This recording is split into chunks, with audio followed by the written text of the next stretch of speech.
So I'll leave in this here for you to try. All right, so you could try this on their own. I'm just gonna use this to show you the super loop. All right, so I'm gonna go through my steps. So step one, label the loops. So there you go. Quick book. I'm gonna zoom in, but probably too hard for you to see. All right, so there you go. Quick loop. Loops. We have three loops here. So you have loop I1, so you have loop I2, and you have loop I3. Yeah? Quick loop, right? So there you go. So if you write an I1, same exact steps. So I know you're not going to draw anything for it, but anyway, I'll do that because I didn't know limits. I'm not going to be like them teachers in school. So we go in 1, 2, 3, 4. The I1 loop right there, right? So like wait, that's gonna be an amalgamation, everything than before. So we're going from 1 to 2. There's a minus, a plus, there's a voltage rise. So before we have 2 going through R5 minus 1.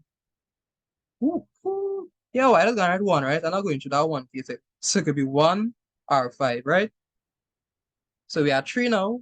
So we're going through R4. So I1 going here and I2, no from my laptop. I2 going in. So I'm gonna put my laptop to try before it die. That would be kind of embarrassing. Better just die. Plug it in. And we inside. Right. So like right, so like what was now? So we have 3, but that 2 current going through the R4, so you know I1 will be minus, so we minus 2I1. I2 going through it 2, so we plus, like going in the opposite direction, 2I2. We have 4 now, we go back to 1, equal to 0. You get through. I loop I1, right? So let me just erase. Let's use a different color. Let me see what colors I use. Ah, there's a nice color here. So let go. For I2 now. Let's see what happens for I2. So let's say I2, we start in here, going up here, go through here, and you come down.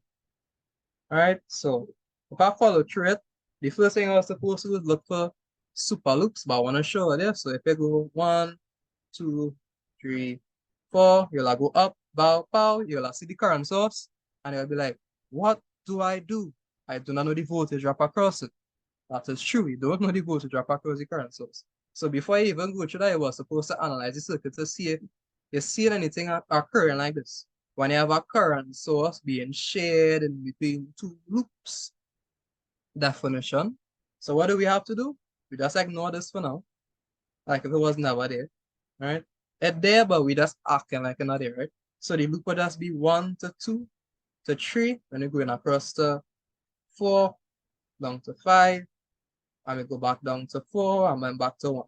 So the loop would just be this, this, this, and that. That'll be the loop there. We just ignoring this current source in for now. All right. So if we do that, so we start another one, just write it. It's gonna be a Markov equation. So I'm gonna write it on top here. So we're gonna name it I2 and I3. There's a super loop, right? So there you go. So we start another one. Same thing we learned before. We can do quick work for this one. So minus 2 I2 plus 2 I1. We have 2 now going through R2. So we have 1 current going through that. So we minus 1 I2. 3, we're not going to the current, we're going across. So we are like this not here for now. So we're going through here. So there's a plus to a minus. So we have voltage drop, right? So we minus V1. We had 4 going through 2, when you have 1 current going through that, so we minus I3. Well, it's minus 2I3. So we had 5 now. Go across to 4. Go across to 1. We back. So that's equal to 0. Yeah. So now we have to write the link equation for this current source here. Real simple. There's the current that it's going with minus the current going against the current source is equal to the value of the current source. So I should go in here. I2 going against it. So just as the definition says, it will be I3, the one that going in the direction of the current source, minus the current that going against the current source, will equal to, well, the value for I1, we don't know. So we just write I1. I guess that's what I want to like to calculate. So yeah, and that is it. I link equation, but and that is it. So you have I1. You have a super loop. So you notice super loop, you write the equation for it, and you write the link equation, and you're done. That no more loops. I don't need to do a loop equation for I3 because it was already incorporated in the super loop. So you're not going to do the super loop, then do I3 again, then create a next super loop. No, you already incorporated in the super loop already. Remember, you join this one and this one as one loop. Yeah, so you don't need to make I3, make a KVL for I3 again. You already incorporated in this one here. So after you write that, you just write the link equation for the current source in between it to link it back. And yeah, you're done. That is it there. Quick work. All right, so now I'm stopping for questions because now I'll go into the tutorial. All right, is -1 supposed to be -1? Ooh, which part? By make a mistake here? Which part? You can talk. You can open your mic and ask me. I1, Um, I1. I won. All right, let me see where I1. You're talking about this here? You're talking about Yeah. the current source? By the minus R5. Minus R5. So it could be -1 I1. I didn't put that. Oh, I well, I not put R5. So I'm gonna okay. erase. I'll go, I'll go. All right, all right, all right, all right. All right, all right. I see, I see. Well, it's not a mistake, but I see what I do. So it could be -1 I1. That better? That better? Yeah, Yeah. that makes sense. All right, nice. All right, guys. All right. So Voltage. I'll pause and for questions. I want me to go through anything that I went through in this lecture here. Anything before I go to the tutorial. Anything, or they understand. Step 1, you label your loops. Step 2, you look for your super loops. Look for these things. When you have a current source being shared in between, look for them. Third thing, you write the equation like what I do. Anything going with it, negative, anything against, it does be the opposite, positive in this case. Right? After you do that, if you have any dependent sources, you write the equation for your dependent sources. Don't forget to write the link equation for your super loop, and you're done. Easy work. Yeah. Why just write What did you minus say? one? Well, Minus minus one for V1. for V1, right here. Right. You ask them why I got minus V1? Yeah, I know why it's minus, but to give us V1 and it is 1 volt. Well, I didn't read the question. Oh, well, all right. I mean, yes. So you're trying to say it's -1? Yeah. Yes, that is correct. But I didn't see this yet. All right. So, but yes, you are correct. It should be -1. But those type of stuff is formalities. Obviously, when you look at the question, I give you like, oh yeah, V1 is 1, and you just write 1 here, right? But that is okay. All right. So if you know the value, obviously you play it in. But it's these polarities here that you will lose marks for. Say I don't know that. All right. So, but that clear up everything. Anybody else have any questions or they understand each of these steps? We'll go back to these steps. So I could try this one. Well, I don't want to say homework, but you can try at home now, or you can try it in school. All right. So these are the 4 steps. Just remember them, right? It's just like noodle, but instead of nose, even with loops. So you label, you draw. Assume your direction. The consensus is clockwise is the nice one, right? And then you look for your super loops. You try and look for them. Because you'll be wasting time doing it, and then you realize, oh yeah, there's a super loop. And you have to start all over again. You're wasting time in the exam. So look for the super loops first, draw what the loop will look like, and then you go along like that. So you can treat it different. I personally like super loops. Why? Because you're basically doing 2 loops at the same time. So you kind of go through faster. Because it's really the same thing. Good resistance are negative. And the current going opposite positive. A battery plus or minus a negative voltage drop minus a plus. But what else are going to put in the circuit? Let's be real. They're not going to put no capacitor as yet. But it's the same concept. Alright? The 3 hardest things is when you have a resistor with 2 current sources going through it. The second hardest thing is the super loop, which I show you how to do. And the third hardest thing is the dependent sources. That's all. And I know how to do it already from the nodal equation. Some nodal analysis, sorry. All right, so any questions? No questions, no questions. Nobody gonna ask nobody was. All right, let me go. All right, so let's go through this one. So same thing here. So you have 4 loops. So you have, let's do quick work.